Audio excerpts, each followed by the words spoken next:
ComixWatch. ComixWatch. ComixWatch. Now I am become death, the destroyer of worlds. Hello, everyone. Welcome to this week's episode of ComixWatch. I am Nick, aka the Wolverine, and this is Jared, aka Paul from Spider-Man. The Cavalry! That's the stuff of legends! All right. So, I know we did a Deadpool video last week, but it seems like the movie's doing pretty well. So we figured, since the algorithm is still favoring this, we're gonna do another one, because we are money hungry whores and we love Speak for yourself, you old man! everybody. So I just want to take a moment to thank our sponsor, me. And this video is sponsored by the Phoenix Press, and in particular the novel Lost Kingdom, which is currently out on pre-launch on Kickstarter. It's a fantasy novel set in space. I'm very much a dork. It's a story of a man who makes a choice, he regrets it, and now 15 years later he's had to confront that choice, and things aren't as peachy. It's a fantasy sci-fi novel, kind of think Star Wars from Obi-Wan's perspective. It is currently in pre-launch on Kickstarter. The link will be in the description below. Sign up to be notified when we go live. Jared, anything you want to add? I've read a bunch of this, and it's actually very good. It's very fun, and there's a lot of references in there. Yes, Lost Kingdom. It is officially endorsed by Comics League. Yes, check it out if we could. And now I return you to your regularly scheduled one. But seriously, I'm going to start off by saying, while Nick gets the banner all set up, that this is probably my favorite Deadpool movie. Because here's why. Because Henry Cavill's Wolverine in it. Well, that is a help. It's because of, like, this movie now, again, normally, as I've said before, I hate movies that go too much into the nostalgia because it becomes nostalgia armor. This, I don't think, did that, like where the deep cuts of, like, Age of Apocalypse Wolverine, Cavalry, the actual short Wolverine, even though it looked kind of weird. Parts were fine because they were more vignettes. Mm-hmm. So ultimately, sorry, I don't want to interrupt you. You do your thing. No, it's just because with that, at least to me, I felt that of the movies that have done nostalgia, this did it the best, at least in my opinion. All right, fair enough. So for me, I thought it was a fair enough movie. If you like the first two movies, you probably enjoy this one. I do actually kind of agree with some of the criticism that it's like a cameo fest. It kind of is. Like, we've gotten to the point that we're doing cameos for movies that were never made. And by the way, I'll just say this. This is a spoiler review. Yeah, well, you would think when I said Cavalry in the very beginning of this episode, people would be like, "Up, spoilers!" We will talk about that, but yes. So this is a spoiler review, so we're going to be revealing everything. If you haven't seen the movie yet, please just turn off this video. But if you have seen the movie and you want to hear our spoiler-filled thoughts, here we go. It's been pretty much a week. You've had plenty of time. Yeah, so we record this on a Monday. It goes out on Wednesday. So the opening weekend was really strong. Oh my gosh, yes! Wow! Okay, just to put this into perspective, it made more money in a weekend than Black Adam made in its entire run. So you're saying the hierarchy of power of the Marvel universe is changing? Which, did you notice that they made that, and you know what's kind of funny? I laughed my ass off when that happened. I was like, oh god, I see what you're doing there. They actually made a Black Adam hierarchy of the DC Marvel universe. Like, can't believe that. Like, yeah. They killed it. But yeah, there's a lot of like really good fan service in this movie, especially like all the Wolverine deep cuts. So like Jared said, we got Age of Apocalypse. I like how he's beating with his the stump. Yeah, exactly. But no. Immediately when that happened, that's where I was like, because I didn't expect them to do that. I thought it was just going to be like the Wolverine from the Fox films, because this is actually not that Wolverine or the 97 Wolverine from what I can determine. It's just a variant, which I'm fine with, but I liked how many variants they showed. I mean, speaking of the Fox Wolverine, I love how there's kind of like this fake out. I think, oh wait, he's gonna be alive. No, it's just his skeleton. And the opening credit scene is him fighting with like the adamantium. I will say though, 5x5 in sync. The part that I love his dancing when he's interspersing, but the one part where I kind of call BS, even though it was a badass moment, when he pops the claws, I'm like, that's not how that works. Maybe there's some tendons left or whatever. Maybe he somehow rigs it up with springs, but you know what? It doesn't matter. It was a cool moment. Rule of cool. And you know what's kind of funny? Even before, and Nick and I have talked about this before, how you could kind of say that was disrespectful to Logan, but here's the thing. This movie calls Deadpool out for that very thing. Mm-hmm. So actually, when you think about it, the movie itself is saying that was kind of messed up, bro. Yeah. And then obviously we're going to do the vignette. We got Patch, which by the way, did you know there's a Wolverine Easter egg in Falcon Winter Soldier? Oh yeah, I heard something about that. Yeah. So when they're in Madripoor, you know, like that whole like few episodes where they're in Madripoor, when they're doing like the hey, look at the city, you see a quick shot of the Princess Bar. Oh. Which Wolverine is the co-owner of the Princess Bar in Madripoor. So I love that. And so the other thing I really liked about this is probably my favorite line. When he finds out he's being brought into the Marvel Universe, he just runs off, grabs the camera and mic, and goes, "Suck it, Fox! I'm going to Disneyland!" That was the greatest thing. No, he's like, "Watch, I'll do it. Suck it, Fox! I'm going to Disneyland." That was pretty good, sir. That I gotta admit that was terrific. And again, it's like these movies, I think, did the fourth wall humor and the 16 walls and however many walls really well. I have to make that joke. This episode is just gonna be us ranting about our favorite moments from the movie, isn't it? Well, there's so many. Like before we get back into that, I do want to get into some actual reviewing here. Mm-hmm. And I will say, I actually did kind of enjoy this is how deep into the fourth wall they're breaking.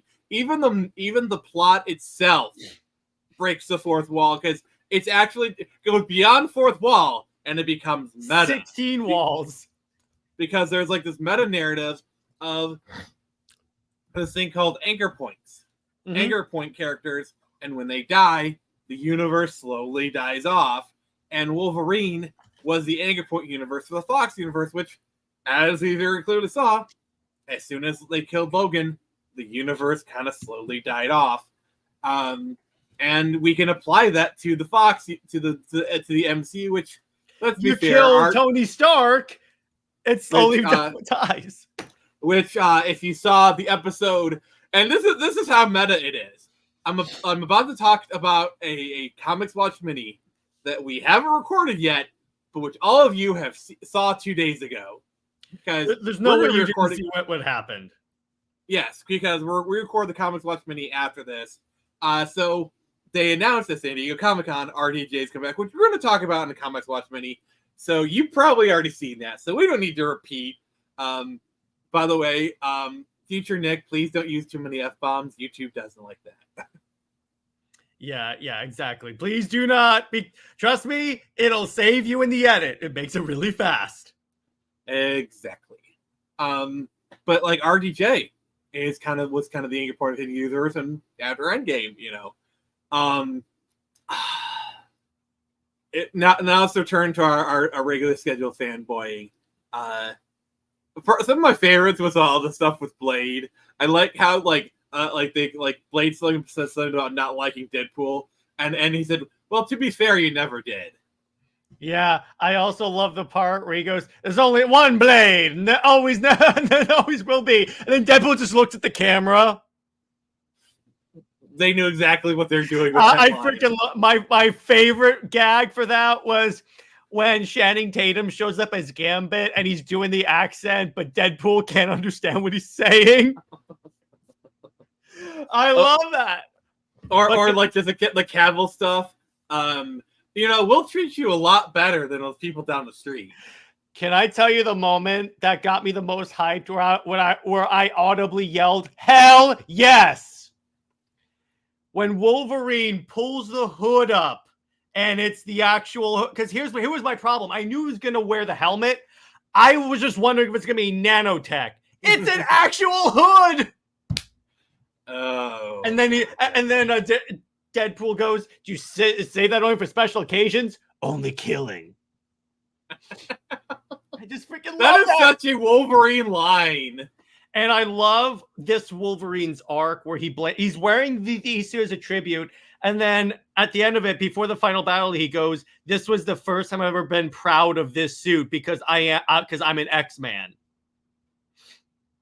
Yeah. And I love how, basically this Wolverine is a bit of a screw up. Yeah. And, the mutant hunters came to the house and killed him while he was, arguably, they're kind of talking a scene, basically imagine a scene very similar to X2. Actually, yeah, it's probably around that, yeah. Except instead of using tranq rounds, they use live rounds. So let's so this is we're in the headcanon zone right now. We're temporarily going to the headcanon zone. My thinking was they just sent a bunch of sentinels. They said mutant hunters. If they said sentinels, okay. And now I remember. Because they said they invaded the house, and he wasn't. Here's the thing. So it's the events of X2. That evening, instead of being in the mansion talking with Bobby Drake, he's actually in a bar getting wasted.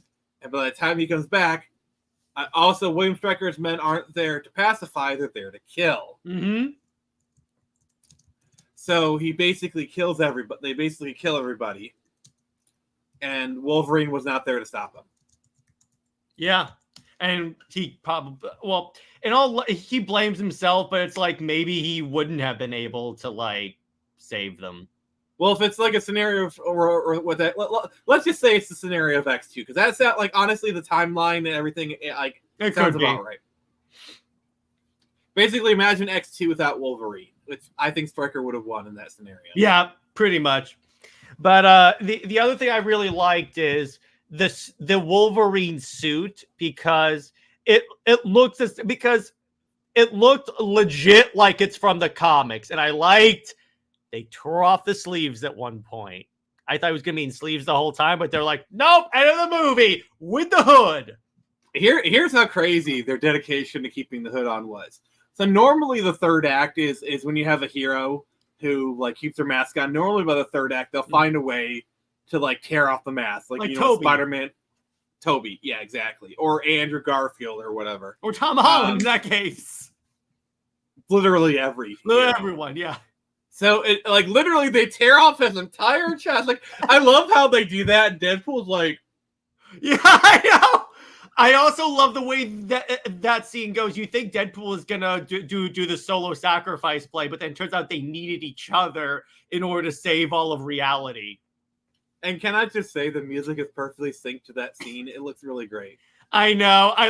I've never. It's kind of funny, and then it's even synced to that. I love when they're battling the army of Deadpools. They burst out of the back of the bus. And you see them looking all badass. And Deadpool just trips and falls. And he goes, "They're just going to remember the dismount." I love that. That is so good.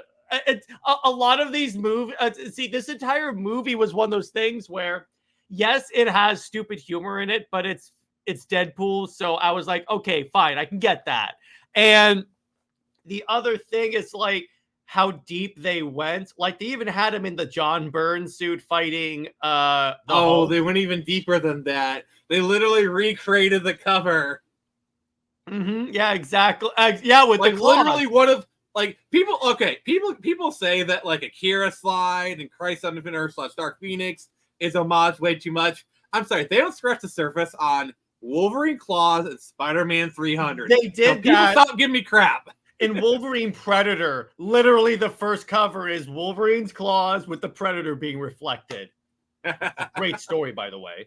I mean, classics are classics for a reason. I'm just gonna say it works for the characters, so I'm not knocking it. But the point is like they knew when to use these moments well, but not overuse them. I think they achieved that balance pretty well, at least for me. Yes and no. I think when it came to the music selection, the Madonna stuff was done well, and the NSYNC opening was done well. Outside of that, it just seemed like they were just throwing songs out at you, like when they come out and it's Iris by Goo Goo Dolls, which I like that song. I really like that song. And I was kind of singing along in the theater, but it just felt like kind of random. Like, okay. I don't know. It just feels like the editors just kind of threw in songs randomly at points. How did I know you were singing in the theater with these songs? And I don't want the world to see me, because if I sing anymore, YouTube will content claim this video. YouTube, please don't get us. Jared, I think I sang badly enough that we're good. Yeah, YouTube is like, we're not going to claim that his singing sucks. but yeah, if you had like, I know you love this movie, but if I'm gonna like, if you had some nitpicks, what would you say? The CGI on Short Wolverine looked. I was watching it. I laughed because I know what they were. I laughed because I knew what they were. I knew the joke, but even then, I was like, you could have given this thing a few more passes. Yeah, I will say that. To be fair, it's also like a really short shot. But this is why I love Deadpool is they talk about stuff like internet stuff, like the whole discourse around like Hugh Jackman being too tall. It's like a 20-year complaint that I love that they're finally addressing in this movie. Like, speaking of 20 years, it was one of my favorite jokes when when Deadpool sees he's in the suit and he goes, "Well, that only took 20 years." No. You got to do it. Well. It's like he knocks him out, and he looks down. He opens the shirt, looks down. He looks at the camera. Yeah, and he says the line. Yeah, he says that only took 20 years. Yeah. Oh my god, that was so good. I also love Wade being a used car salesman, and he's like in the car with the family, and he's swearing up a storm.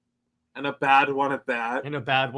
Yes. And I love where Peter just closes the sale, and then Wolverine and Deadpool just fall on the car. And then Deadpool goes, "Don't worry. Disney owns him now. He'll be in the suit until he's 90. Which Disney, that was kind of a prophetic thing. Which guess what? Which, I'm sure we referenced in the ComixWatch mini. Oh, but even on that, to reference that many real quick, with a certain movie that was announced at that point, I guarantee you we'll see him briefly, if at all. Yeah. So probably my favorite cameo is the one that I wanted the most. Is he's gonna do it! Avengers, flame on! What? I also kind of liked how like Pyro drew all of the fire away from Johnny. That was cool.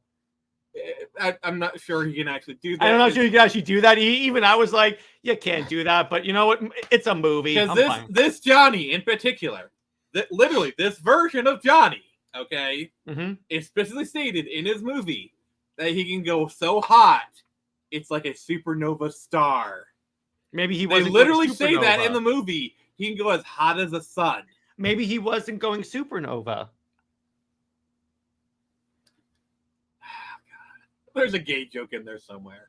I'm telling you, but I definitely love that. And I love the whole Sabretooth fight where he goes, "It's Sabretooth. It's your brother." And I love how like Wolverine has like sword blades in him, and Deadpool's like, "You're embarrassing me." Also, okay. Also, I gotta say this. I love baby knife. Like every time he touched it. Please excuse the train. Apparently, God loves baby knife as well, which is why he's telling us. But like every time you pick it, like baby knife. Yeah. It's like Deadpool. Whenever he hits him in the balls, he goes seaward shot. Boom. Your poor wife.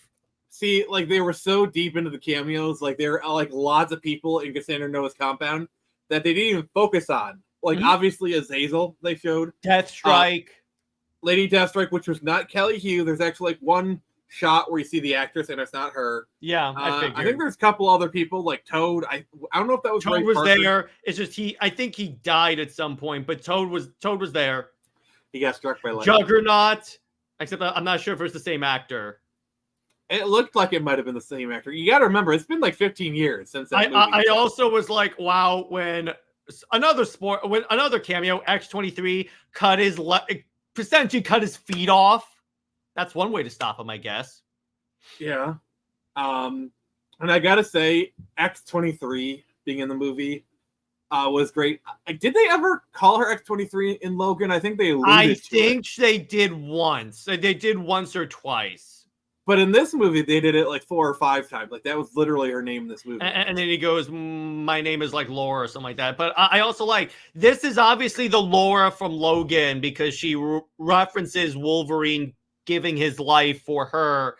And you can see like that bond. And she like helps him go through the trauma of like. The thing that I wonder is how does she get pruned? Like that's the question. How did she get what? You prune. That's how you get sent to the void is the suppository sticks. Well, probably what it was is that, remember what they referenced, the bad guy kept coming to them and saying, kept coming to people in the multiverse saying, hey, come and help us destroy worlds so we can prune the multiverse. She wouldn't, so they pruned her. It's kind of like when they did that to Deadpool and Wolverine. Also, I just want to give this a shout out. That's a bit of a tangent, but you do realize in Logan that she's running to Alpha Flight. Yeah, Canada. It's very heavily implied because they're meeting like some sort of mutant-friendly team in Canada. Like it's kind of like a process of elimination. It's most likely Alpha Flight. Speaking of Canada, I love how many Canada jokes were in this where Deadpool is like, "Don't insult my homeland." I like how Ryan Reynolds made Deadpool canonically Canadian in this universe. Yeah, exactly. Oh, did you see like that one Deadpool which had like the dark costume had like a Canada flag on him? Yes, I love that.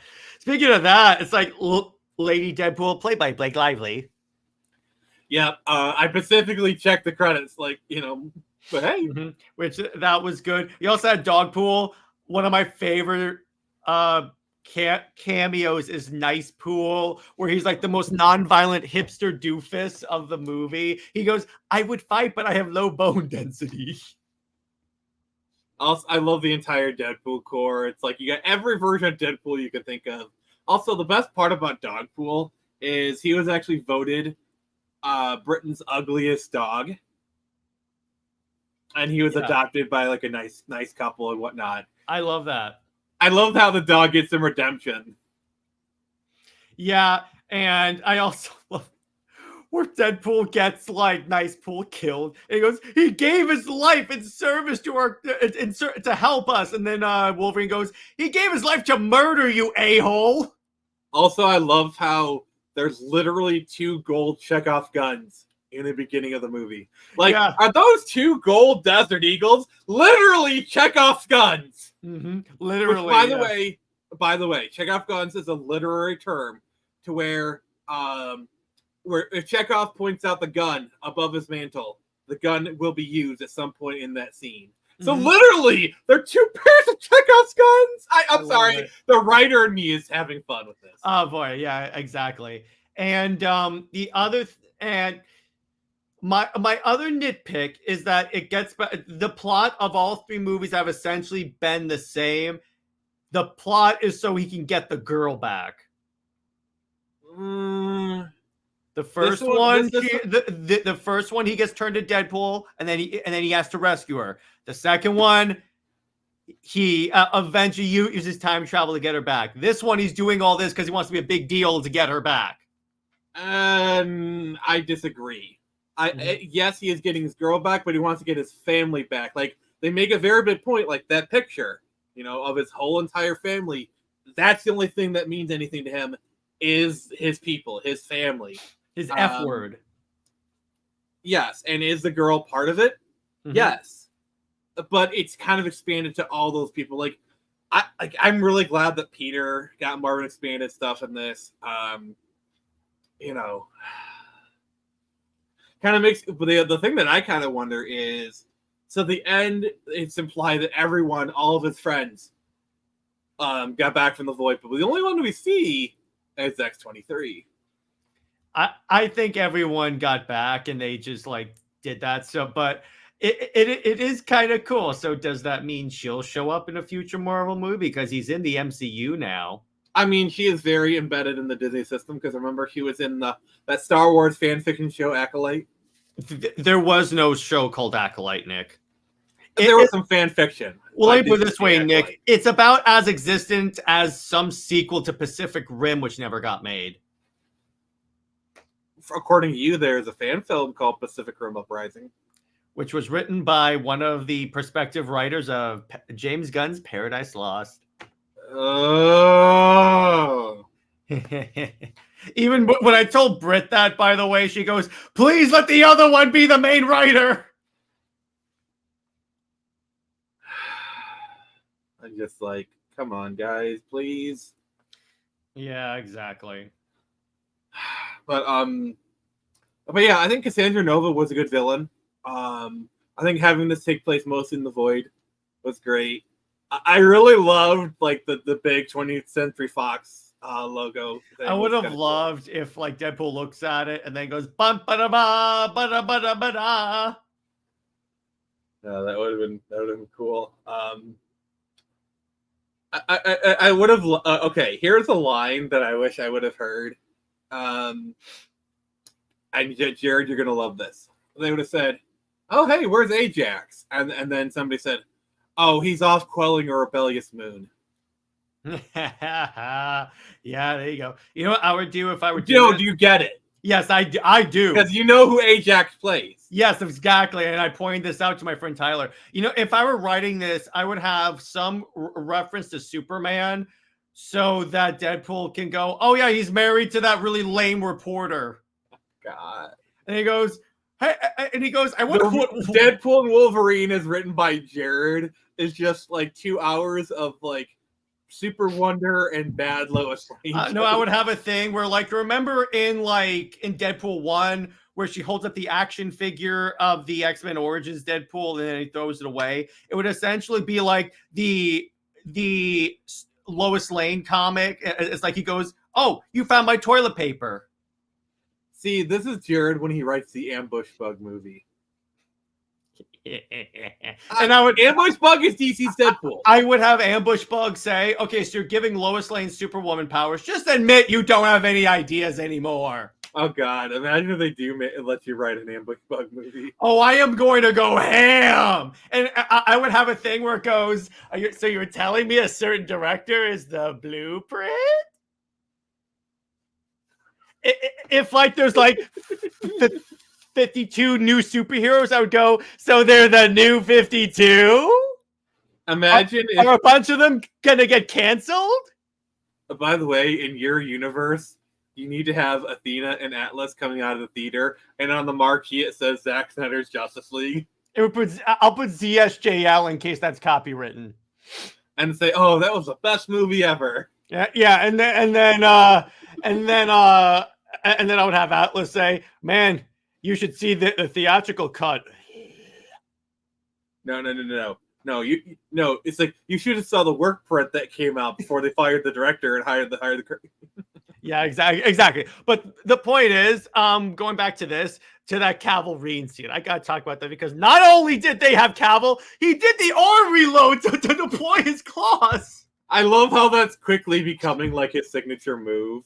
Yeah, he's like, and honestly, here's the thing: he sounded pretty good as Wolverine. I mean, yeah, like he's basically being Geralt. He's the Geralterine.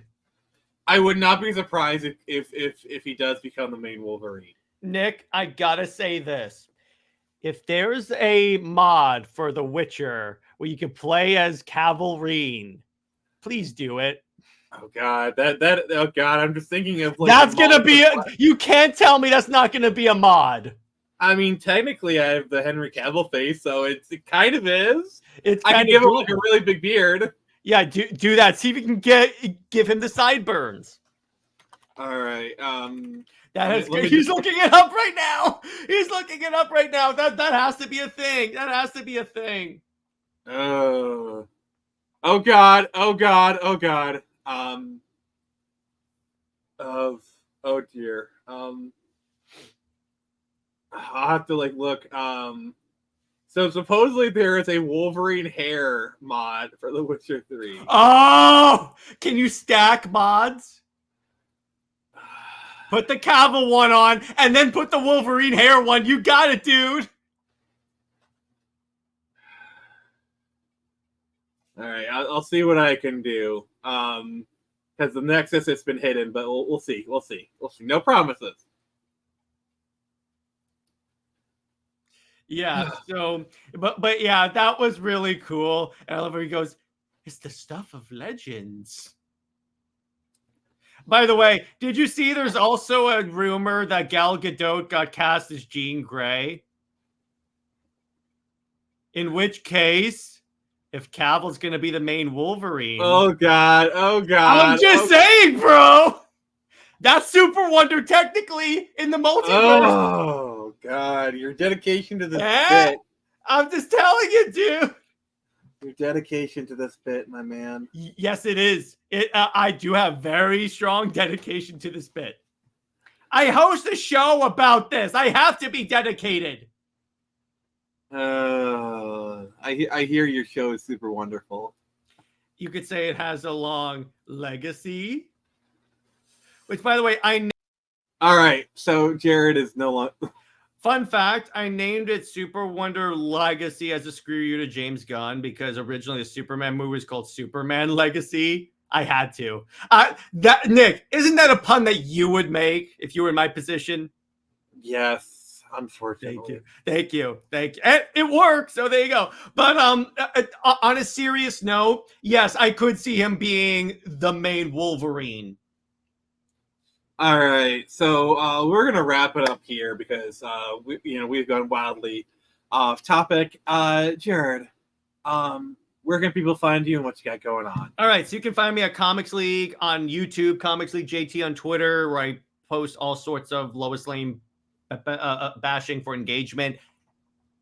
And I just released the newest episode of Super Wonder Legacy, where Britt and I did a in-depth retrospective of the Tomorrowverse and how it treated Superman and Wonder Woman. Spoiler alert, it treated them very well. You know, the animation is kind of dodgy. By the way, check out that episode if you want to see me explain to Britt the plot of the Green Lantern Beware My Power movie and me rant about it. Anyway, and right. Then just to like hype you guys up, this Friday night, we will be doing a live watch through of Rebel Moon Part 1 Extended instead of CLD. All righty then. So, thank you everybody. And just remember, we are launching Lost Kingdom live on the Friday Night Frenzy this Friday at 6 p.m. EST. It's going to be great. Thank you everyone for joining us. And remember, I can only show you the door. You're the ones to walk through it.